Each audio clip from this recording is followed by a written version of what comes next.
जय हिंद दोस्तों, नमस्कार। स्वागत है आपका सिलेक्शन गुरुजी ऑनलाइन चैनल पर। मैं जयशंकर स्वागत करता हूं आपका। अग्निवीर बैच में जैसा कि दीपक सर ने आपको इंट्रोड्यूस पहले से ही किया हुआ है कि आज से आपको प्रत्येक दिन अग्निवीर के मैथ्स के, जीके के, जीएस के सभी के बैच आपको जो है कि ऑनलाइन निःशुल्क मिलेंगे। उस क्रम में आज जीके के 15 प्रश्न, प्रैक्टिस सेट के 15 प्रश्न जो कि अति महत्वपूर्ण हैं आपकी परीक्षा के लिए। वो न केवल अग्निवीर जीडी के लिए बल्कि तमाम एक दिवसीय परीक्षाओं के लिए समान रूप से उपयोगी हैं। तो देर न करते हुए शुरू करते हैं। पहला प्रश्न, ध्यान से देखिएगा। आज का पहला प्रश्न, ऑस्कर पुरस्कार के किस क्षेत्र में योगदान के लिए दिए जाते हैं? सिनेमा के लिए, चित्रकला के लिए, शिक्षा के लिए या फिर संस्कृति के लिए? तो आपका सही आंसर हो जाएगा सिनेमा के लिए। ऑस्कर पुरस्कार जो होते हैं वो सिनेमा के लिए दिए जाते हैं। भारत में सबसे पहले ऑस्कर पुरस्कार किसको दिया गया था? तो वो थे भानु अथैया। कौन थे भाई? भानु अथैया। भानु अथैया सिनेमा के क्षेत्र में गांधी फिल्म में डिजाइनिंग के लिए सबसे प्रथम पुरस्कार प्राप्तकर्ता कौन थे भाई? भानु अथैया। चलिए अगला प्रश्न ध्यान से देखते हैं। अगले प्रश्न में कह रहे हैं, निम्न में से कौन सी कभी भारत का वित्त मंत्री नहीं रहे हैं? निम्न में से कौन भारत के वित्त मंत्री निम्न में से कौन नहीं रहे हैं? तो ध्यान से देखिएगा। डॉक्टर मनमोहन सिंह वित्त मंत्री रह चुके हैं। श्री पी चिदम्बरम वो भी वित्त मंत्री रह चुके हैं। यशवंत सिन्हा ये भी रह चुके हैं। श्री कमलनाथ जो हैं वो हमारे वित्त मंत्री नहीं रहे हैं। अब अगर बात करते हैं वर्तमान में वित्त मंत्री कौन है, तो वो है निर्मला सीतारमण। कौन है भाई? निर्मला सीतारमण। अच्छा, ये वित्त मंत्री की बात हो गई निर्मला सीतारमण। तो रक्षा मंत्री कौन है? तो रक्षा मंत्री हैं राजनाथ सिंह। गृह मंत्री कौन है? अमित शाह। प्रधानमंत्री कौन है? श्री नरेंद्र मोदी। और नरेंद्र मोदी ही नीति आयोग के अध्यक्ष भी हैं। क्यों? क्योंकि नीति आयोग का अध्यक्ष वही होता है जो वर्तमान में प्रधानमंत्री होता है। चलिए अगले प्रश्न पर ध्यान देते हैं। अगला प्रश्न कह रहा है, इंडिया गेट किस शहर में स्थित है? कोलकाता, दिल्ली, मुंबई, कोचीन। ध्यान से समझिएगा, यह प्रश्न बहुत ज़्यादा कंफ्यूजिंग है। इंडिया गेट दिया हुआ है और दिल्ली, मुंबई दोनों ऑप्शंस दिए हुए हैं। तो ध्यान समझिएगा, जो इंडिया गेट है दिल्ली में। कहाँ है भाई? दिल्ली में है इंडिया गेट। और जो मुंबई में अगर कन्फ्यूजन जो होता है, मुंबई में हुआ है गेटवे ऑफ इंडिया। कौन सा है भाई? Gateway of India. अगर गेटवे ऑफ इंडिया कहेंगे तो मुंबई में हो जाएगा, और जब केवल इंडिया गेट कहेंगे तो इंडिया गेट कहाँ पे हो जाएगा? दिल्ली में हो जाएगा। अगले प्रश्न पे ध्यान देते हैं। अगले प्रश्न में कह रहे हैं, खिलाड़ी जीव मिल्खा सिंह का संबंध किस खेल से है? कौन सा भाई? जीव मिल्खा सिंह। और ध्यान समझिएगा, एक जो मिल्खा सिंह देते हैं, मिल्खा सिंह अलग है। मिल्खा सिंह रेसर थे, जबकि जीव मिल्खा सिंह जो है ये गोल्फर, एक प्रोफेशनल गोल्फर थे। और ये केवल गोल्फर नहीं बल्कि ये भारत के सबसे पहले प्रोफेशनल गोल्फर थे। यही प्रोफेशनली गोल्फ शुरू किए हुए थे। कौन थे? जीव मिल्खा सिंह। जीव मिल्खा सिंह एक ऐसे, इनको फ्लाइंग सिंह के नाम से जाना जाता है। किसके नाम से? फ्लाइंग सिंह के नाम से जाना जाता है। अब ध्यान समझिएगा, अब यहाँ भी कन्फ्यूजन शुरू हो गया।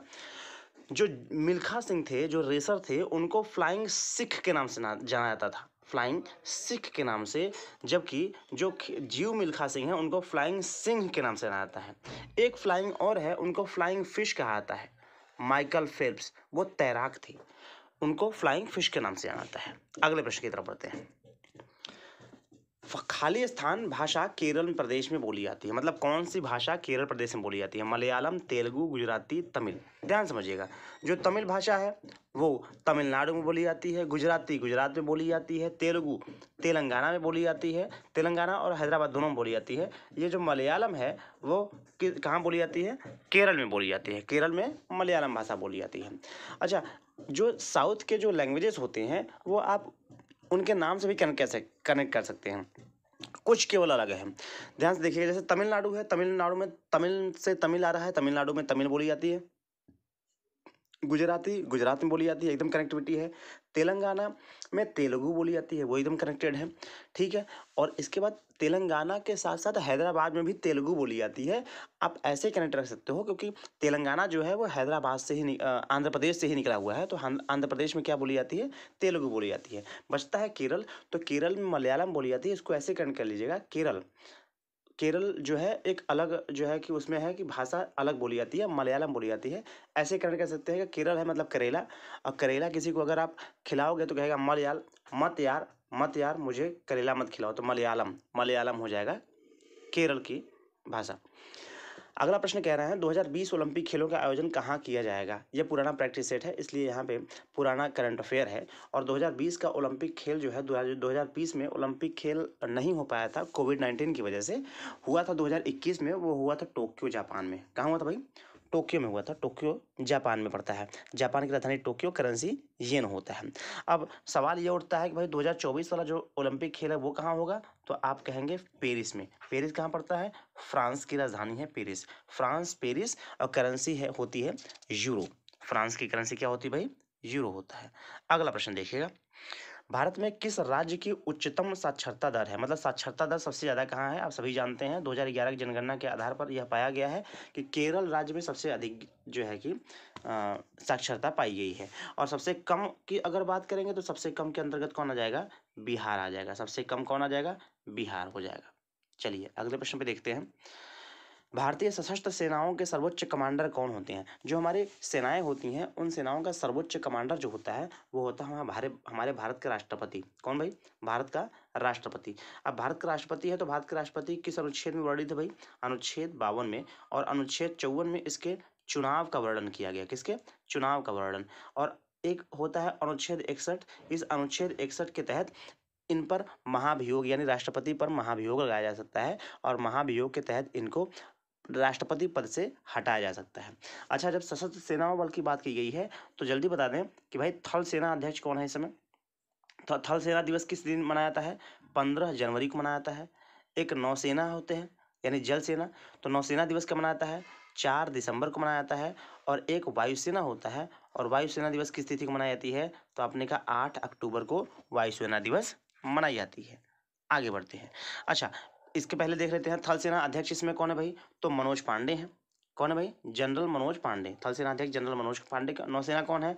आर हरि कुमार। कौन है भाई? आर हरि कुमार। और वायुसेना अध्यक्ष हैं वी आर चौधरी। अगला प्रश्न देखते हैं, अंतरिक्ष में जाने वाले प्रथम भारतीय का नाम बताएं। तो अंतरिक्ष में जाने वाले प्रथम भारतीय थे राकेश शर्मा। कौन? Squadron leader Rakesh Sharma. अगले प्रश्न में कह रहे हैं भारत के गृह मंत्री का नाम बताएं। अब चूंकि ये पुराना है तो गृह मंत्री का नाम इसमें दिया नहीं है। इस पूरे में गृह मंत्री कोई नहीं है और गृह मंत्री इसमें है अमित शाह। अमित शाह, जिसके बेटे बीसीसीआई में सचिव हैं। अमित शाह। अमित शाह हो जाएंगे गृह मंत्री। राजनाथ सिंह दिए हैं तो राजनाथ सिंह इस समय वर्तमान में रक्षा मंत्री हैं। श्री अरुण जेटली जो दिए हैं, अरुण जेटली जी पूर्व में वित्त मंत्री रह चुके हैं जिनका निधन हो चुका है। श्री नितिन गडकरी जी, नितिन गडकरी जी जो है कि राज्य एवं परिवहन मंत्री हैं। और श्री नरेंद्र मोदी जी हमारे प्रधानमंत्री हैं और नीति आयोग के अध्यक्ष भी हैं। अगला प्रश्न देखते हैं, अमरकंटक से किस नदी का उद्गम होता है? अमरकंटक जो है नर्मदा नदी का उद्गम होता है अमरकंटक से। अच्छा, नर्मदा नदी से एक बात याद रखिएगा, 4 नदियां ऐसी हैं। 4 नदियां कैसी हैं? तो आपने कहा 4 नदियां ऐसी हैं जो डेल्टा नहीं बनाती हैं। वो कौन कौन सी हैं? समानता। स का मतलब साबरमती, मा का मतलब माही नदी, न से मतलब नर्मदा नदी और ता से मतलब ताप्ती नदी। ये 4 नदियां ऐसी हैं जो डेल्टा नहीं बनाती हैं। डेल्टा नहीं बनाने का तात्पर्य हो जाता है कि अरब सागर में जाकर गिरती हैं। अगला प्रश्न देखते हैं, भारत और चीन को कौन सी रेखा विभाजित करती है? तो भारत और चीन को विभाजित करने वाली रेखा हो जाती है मैक-मोहन रेखा। कौन सी? मैक-मोहन रेखा। भारत की राजधानी दिल्ली, करेंसी रुपया। चीन की राजधानी बीजिंग, करेंसी रिनमिनबिंग या फिर युआन। भारत चीन के बीच तो हो गया मैक-मोहन, और भारत पाकिस्तान के बीच भाई कौन सा होता है? तो ये होता है रेड क्लिफ।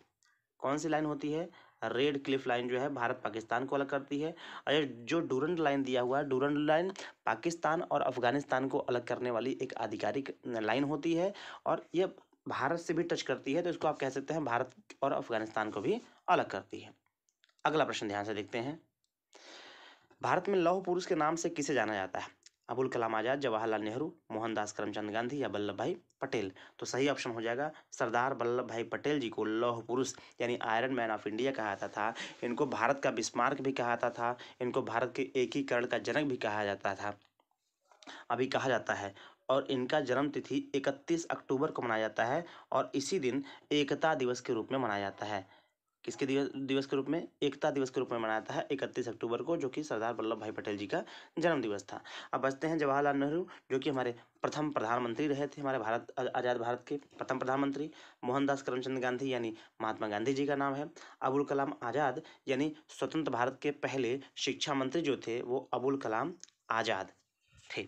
अगला प्रश्न देखते हैं, विक्टोरिया मेमोरियल कहाँ पर स्थित है? ध्यान समझिएगा, जो विक्टोरिया मेमोरियल की बात हो रही है, यह विक्टोरिया मेमोरियल है लखनऊ में। कहाँ है भाई? लखनऊ। लखनऊ उत्तर प्रदेश की राजधानी है, जो कि गोमती नदी के किनारे स्थित है। गोमती नदी किनारे स्थित है। अगला प्रश्न क्या कह रहे हैं? अगला प्रश्न में कह रहे हैं कि भाई भारत में चाय का सबसे बड़ा उत्पादक राज्य कौन सा है? आप सभी जानते हैं असम की चाय बहुत फेमस है। आसाम में सबसे बड़ा आसाम राज्य जो है वो चाय का सबसे बड़ा उत्पादक राज्य है। लेकिन यदि आपसे बात करते हैं कि कौन से जिले में सबसे ज़्यादा चाय उत्पादित होती है, वो है दार्जिलिंग में। कहाँ है भाई? दार्जिलिंग में। लेकिन एक बात ध्यान रखिएगा, दार्जिलिंग आसाम में नहीं है, दार्जिलिंग है वेस्ट बंगाल में, यानी पश्चिम बंगाल में। दार्जिलिंग पश्चिम बंगाल में। सबसे ज़्यादा जिले की बात करेंगे तो दार्जिलिंग, और सबसे ज़्यादा राज्य कौन उत्पादित करता है तो वो हो जाएगा असम। असम की राजधानी है दिसपुर। मुख्यमंत्री हैं हेमंत विश्व शर्मा। राज्यपाल हैं जगदीश मुखी। अगला प्रश्न देखते हैं। अगला प्रश्न क्या? 15 प्रश्न कंप्लीट हो गए हैं। अगर आपने अंत तक देखा है तो बहुत बहुत धन्यवाद आपका। अगर पसंद आया हो वीडियो तो लाइक ज़रूर कीजिएगा, दोस्तों के साथ शेयर कीजिएगा। चैनल पर नए हैं तो सब्सक्राइब कर लीजिएगा, और ऐसे ही वीडियोस देखने के लिए कमेंट बॉक्स में कमेंट जरूर छोड़िएगा। तब तक के लिए आगे नए वीडियो मिलते हैं। जय हिंद, जय भारत।